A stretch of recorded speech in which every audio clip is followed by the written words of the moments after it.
All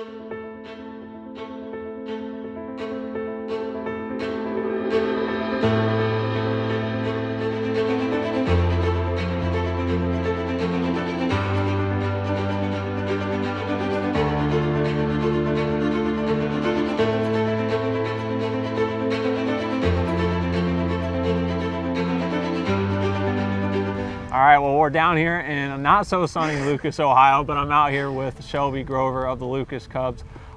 Shelby, first I want to talk to you a little bit about your experience at Virginia Beach at the Adidas Nationals and becoming an All-American in the pentathlon. Tell me a little bit about that experience, what it was like for you. Going in, I was really nervous. It was my first ever pentathlon, and I didn't really know how it was going to go or what to expect, but as soon as I got there, my nerves kind of calmed down. I met like all types of people from around the country, and it was just really amazing to see them. It started off with 60 hurdles, and then like in pentathlon, they're not right next to you in the hurdles. There was like a lane in between. So it was kind of odd just seeing that and running without someone right next to you. And then we went to high jump and then shot put, long jump, and then the 800 was my like event that I knew I had to like really put out for. And I ended up PRing by like 20 seconds, so it came out like really good. I came in 8th and I finished 3rd to finish with All-American honors, so it was like just a really great blessing experience to have. As you mentioned, you know, now you get to add All-American to your name. You're an All-Ohioan in 3 sports, basketball, volleyball, and track. What kind of separates track and field for you as kind of like your first love? Well, I think I fell in love in middle school. I found out that I could really excel at the hurdles.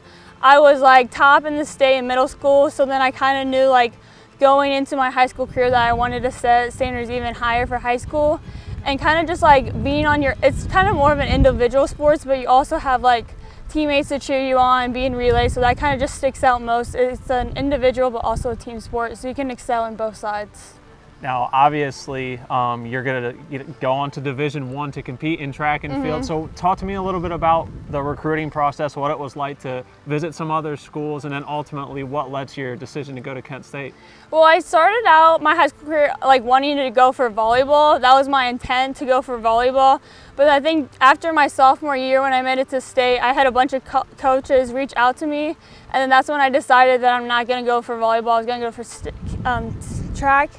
And then at the same year, I talked to a bunch of Division I schools, and I'm like, wow, this is like really, I can actually go Division I. I didn't really know what division I was going to go for.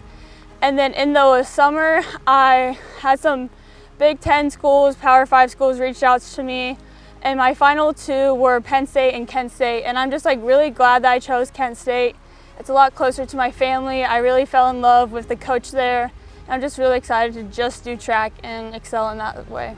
Yeah. Well, obviously, we know that you're going to go on to do great things, but until you get to the college level, you still got some time here in your senior season. So what are your goals the rest of this senior year? Obviously, you're a notable name from state meets in the past, but before we even get to the state level, what are your goals to try and get back down to Ohio State this year to compete? But what are you trying to do before then in the meets that you have left at the conference level and so forth? I still have some records that I'm really hoping to achieve. Like I want the high jump record, which is 5.5, and then I want to re-break my own records from last year, kind of just like pushing myself from last year. And then my goal has always been to get to state, and then once I get to state, be in the moment and excel in that way. Obviously, you're no stranger to interviews and the whole process, but you know, being at this stage in your career now, if you could tell anyone, maybe younger runners that are aspiring to compete at any level, you know, young all the way up, what kind of advice would you give to those? And it could be applicable to any of your sports, but what advice do you give to younger athletes, you know, to try and find success and have fun with the sport? I would definitely say don't stress the little stuff. Like, you're gonna have highs and lows in each sport, each season. So honestly, just if you have one bad meet or game, it's not going to define your career. Just the way you bounce back with it is how it's going to define you.